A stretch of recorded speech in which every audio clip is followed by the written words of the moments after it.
Hey, what's up everyone, it's KAGE. Welcome to today's video where I will be listing my updated top 10 comics. It has now been 2 years since I started reading comics, and I have now read 39 of them. If you haven't seen part 1, I recommend that you watch it if you're interested in seeing the changes from last year's top 10. There has been quite a few changes in my top 10 list, so let's go ahead and get right into it.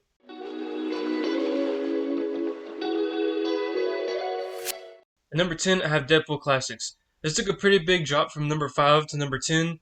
I'm on volume 5 of the series, so I read 2 more volumes than last year, and it's still part of the same run since last year. However, the last 2 volumes didn't really hit with me.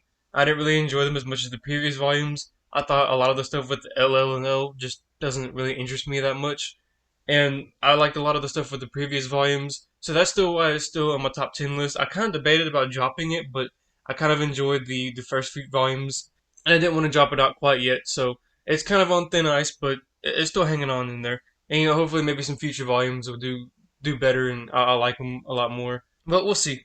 But I still really enjoy it, and it still has a lot of moments that kind of stick with me.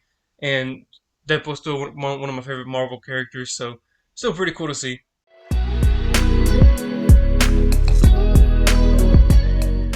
At number 9, I have Deceased. This dropped from number 7 last year to number 9 this year. I looked at possibly knocking it down, maybe to number 10, maybe replacing it with Deadpool Classics, but every time I think about it, I remember how good it was and how much I liked it, and it's still my favorite superhero zombie comic book that I've read yet. However, I still haven't read any spin-offs, and I said last year I was thinking about reading the spin-offs, but I still haven't gotten them or even tried to look at getting them because I'm just really worried that I'm gonna get them and I'm gonna start reading them and I'm not gonna like them, and it's gonna kind of hurt the reputation that DC has for me right now. So just kind of leaving it alone. Still really enjoy it. It's my favorite zombie comic book. To me, it's a lot better than Marvel Zombies. And I recently read Return of the Living Deadpool and Night of the Living Deadpool, but I just that was completely different, and I didn't really like it that much. But yeah, it's still one of my favorite superhero zombie comic books. Not really any complaints about it. Art was great, so still number 9, still really good.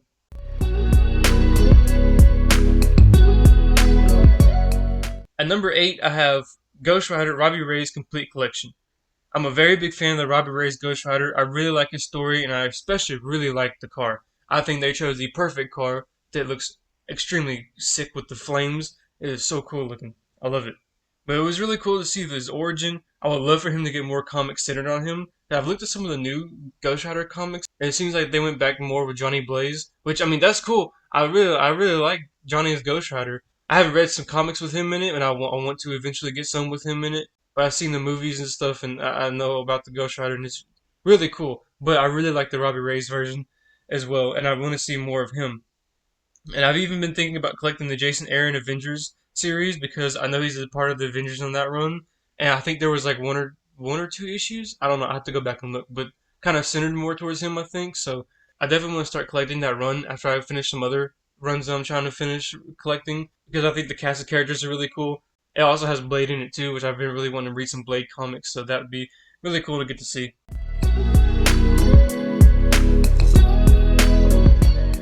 At number 7, I have Moon Knight from Lemire. I've read several different Moon Knight runs, and this is by far my favorite so far. I've really enjoyed this run, and I have no complaints about it. I also enjoy the art style of this run. It was a little different.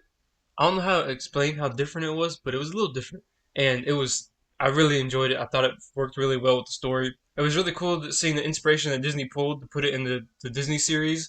And it was really cool. I really enjoyed the concept of, is he really actually crazy, like in a mental institution, everything he's thinking about is happening, or is he not that crazy and everything really is happening? So I really like that aspect of it, and I really enjoyed that for this series. I think it works really well with the Moon Knight character itself, and so I've been really happy with this series. It's been my favorite so far.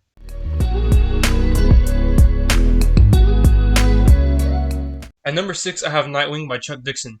This was the first Nightwing series that I read, and I really enjoyed it. It was really cool seeing him to go to Bloodhaven and getting set up. I think they did a really good job of forming his rogue gallery and making it different characters, not just like the same characters kind of brought over to Bloodhaven, but having their own new characters for him to fight and kind of developing that. Also having Strike that came in and and new Nightwing from a previous time, and then like trained as an assassin or something, and in some other countries, and then came back and wanted revenge on Nightwing. That was really cool. I really liked stuff like that. It was also really cool seeing him get set up in Bloodhaven with like becoming the bartender, then becoming the police officer, then setting up his car and having like the different bodies for it and stuff. That was really cool to see. I really liked all that. There was so much great stuff in the series, and I would think it would make a perfect live action movie or series following the comic line. I really think Nightwing really needs his own solo movie or solo series. I think that would be awesome.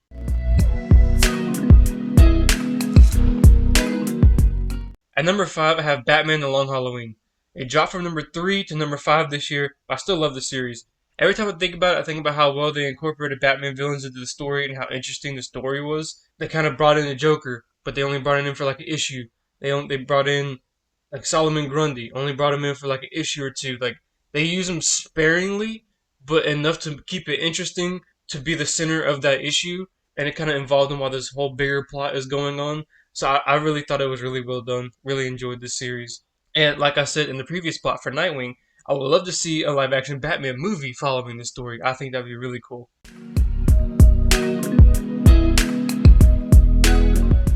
At number four, I have Teenage Mutant Ninja Turtles: The Last Ronin. I really enjoyed this series. I've always been a big fan of the Ninja Turtles, and this story was great. I really like the more, like, I guess, adult, gritty, darker tone to it instead of like the more kid friendly tone. Which I haven't read any other Ninja Turtle comics, so they might have the same kind of tone as the Last Ronin does. I'm not too sure, but I do know that I think it really fit well with the story that they were telling. And I also really liked how the other turtles appeared in the comic as well in flashbacks to show how they died and how they talked to the last Ronin. Now, I won't say who the last Ronin is, just in case any spoilers. But I have no complaints about this story. I think that the whole thing was really done well. And I've heard there is a game in development that is based on this story. I don't remember who's making it. I think it was supposed to be an open world game following the same story and in the same world with the last Ronin. I think that would be amazing. I really hope it's done well because if it's done well, I think it's going to be a fantastic game, and I cannot wait to play it.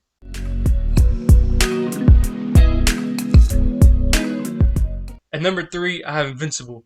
This dropped from number two last year to number three, which was kind of surprised that it dropped considering how much I love this series.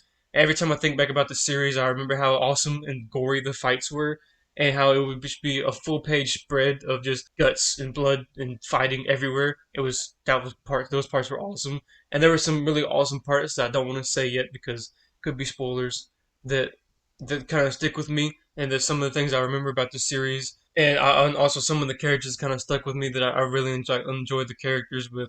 And I'm still waiting on season two to come out with the animated series. I'm really looking forward to it. Especially considering that season one was what got me reading the comics, and I really love the comics, so I cannot wait for season two to come out. I'm so excited for it.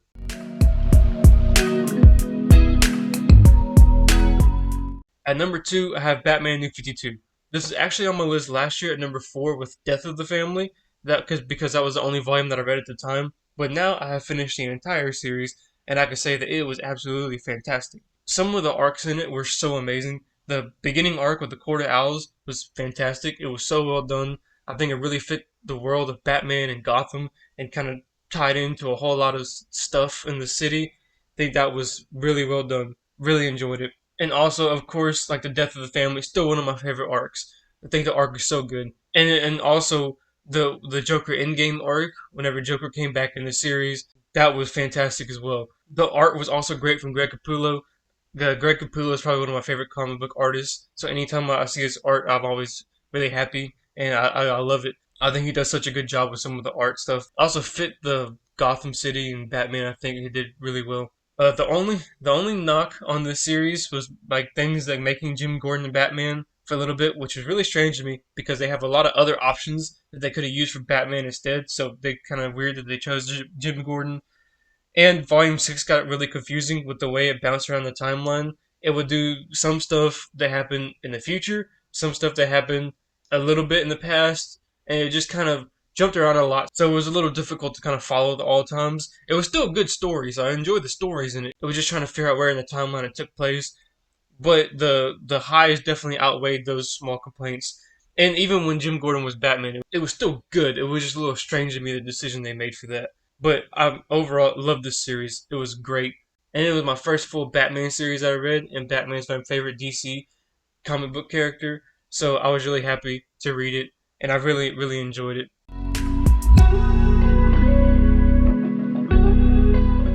At number one, my favorite comic is still Spawn. I have read a lot more Spawn this year. Last year, I only read one compendium, which contained 50 volumes, but this year, I've now read all four currently available compendiums that contain 200 volumes, which also makes it the longest series that I've read. But I continue to love this series. Spawn is still my favorite comic book character. I love his story, and I love how his story continues to go. I love the world that it's built. I love the characters. I love his villains. I love the side characters. I think everything about this world is great, and the art style is always awesome. Once again, thank you, Greg Capullo, one of my favorite comic book artists.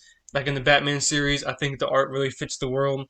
But I mean, I love Spawn. It's so great. I think the story is super interesting. When I read a comic book and I rank it on my top 10 or top 25 list, I look at the top and I go down and I kind of compare it and be like, well, should it go here? Well, no, I like this one more. Should it go here? No, I like this one more.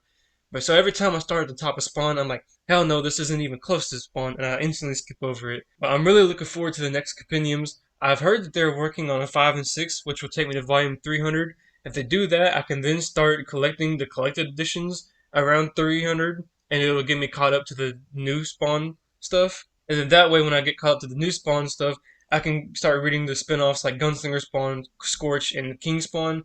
I kind of jumped the gun and got some of these series early. I was so excited to read more about Spawn and the Spawn universe and different characters from the Spawn universe and these spin-offs to see how they were. But then I started trying to read them, but then I was like, a lot of it was like, well, this happened back in Spawn 296, stuff like that. And I'm like, I don't want to get spoiled on the main series of Spawn. I want to read the whole thing. So I'm just gonna wait for those compendiums to come out, and I can't wait for more to come out. I'm so ready for more. And recently I picked up Spawn Blood Feud and Curse of the Spawn. I found the comics bundled together at Bedrock Comics, so I'm very excited to read that. Hopefully that will satisfy me a little bit until the next compendium comes out. But yeah, Spawn by far my favorite series. I love the directions that it continues to go, and I'm curious to see how the rest of it's gonna go. Well, that's gonna do it for my top 10 list. Some series that fell out of my top 10 list last year were The Batman Who Laughs, Venom by Donny Cates, Loki, Agent of Asgard, and Spider-Man Birth of Venom. I do have a top 25 list now, and they are on that list, but I wanted to make another top 10 list this year, kind of following like with my anime series, and there has been quite a few changes. And next year I am planning to do a video on my top 25 list, because as my top 10 list gets more solidified, it gets harder for things to make it on the list. So it probably won't be that many changes to my top 10 next year, so I'll make a top 25, and there'll be a whole lot of changes on that. But that's going to do it for today's video. If you enjoyed, please be sure to leave a like and subscribe. And let me know what your top 10 comics looks like. And if you think there will be any comic series that you'll think I like, feel free to let me know down below. Thanks for watching, and I will talk to y'all later. Perfect.